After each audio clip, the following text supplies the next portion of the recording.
All right, y'all gonna watch me prepare breakfast.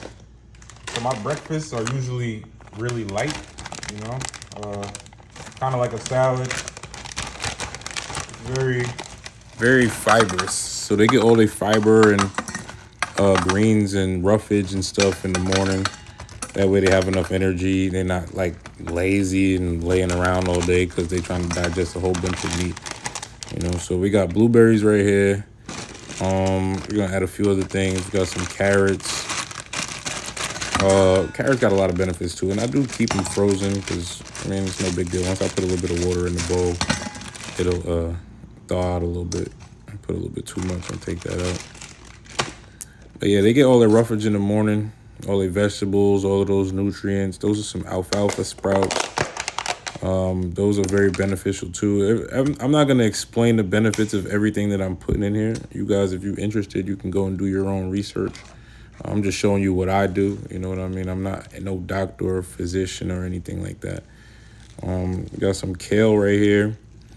And I cut up everything pretty small, as you'll see in the video, for digestion, not really so that the dogs will eat it. They'll eat pretty much whatever I give them. But as far as digestion and absorption, you kind of want to make some of these things easily or more readily available because obviously the dog's digestive system is not really built for this. You get what I'm saying? But it is beneficial. They can eat it. But a lot of times you'll see your dog, he'll eat some of these things, and if the pieces are too big, he's gonna just poop the whole thing out. Like, you know, especially like some of the harder things like garlic or even kale is kind of a tough green, you know what I mean? So if you give too large of pieces, they're gonna poop the whole piece out, and then you'll know that the dog did not retain any vitamins from that. He did not digest it. He wasn't able to absorb it. You know what I mean? So we just cut up everything small and make it easily absorbable. There's some spinach right here. I'm just gonna cut the ends off of that. It's no big deal. It's still spinach. We'll get to the leafy part another day. Yeah, just getting our greens in though. Like I said, it's gonna be kind of like a salad. Everything is gonna be nice and fresh. These stuff not frozen.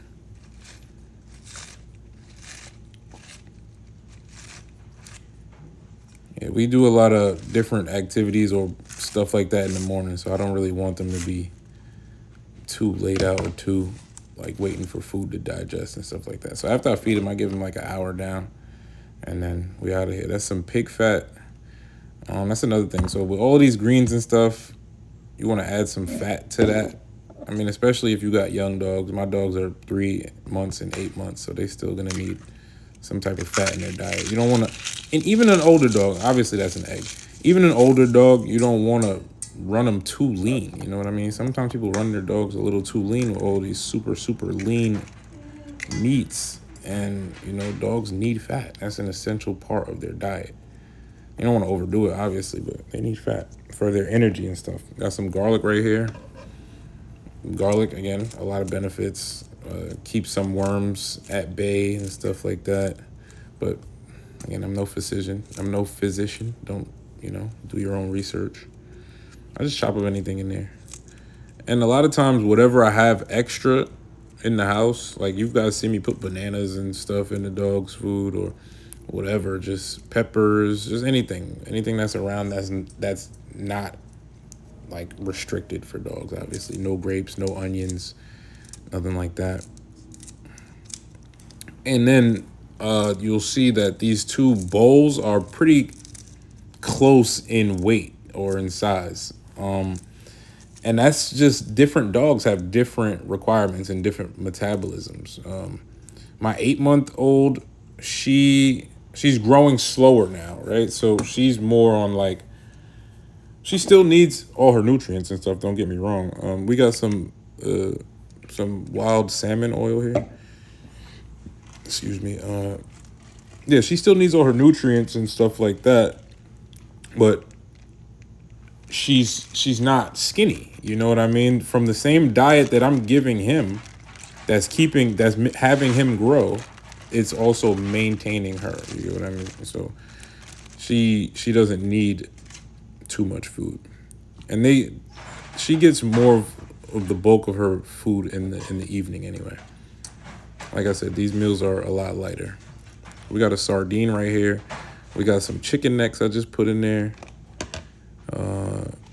Cut that in half, splitting pretty much everything. Grab some chicken. Those are some drumsticks. Drumsticks are have some of the most protein in the entire chicken as far as parts. So it's always a good thing to know. She'll get the slightly bigger one. But yeah. It to me personally, it actually surprised me too that he had such a high food requirement. You know what I mean? I would feed him and he was just like, nah, that's just not enough. And then after a while, like, you say, all right, he's just a puppy. He's going to eat until he bursts if you let him, right? But after a while, I was giving him what I thought he needed, and he just did not look as filled out to me. You know what I mean? So I'm like, he probably does need more food. I didn't really see that he should need as much food as my bigger dog, because that didn't really make sense. But if she's slowing down on growing and he's at the peak of his growth or growing, then it makes sense.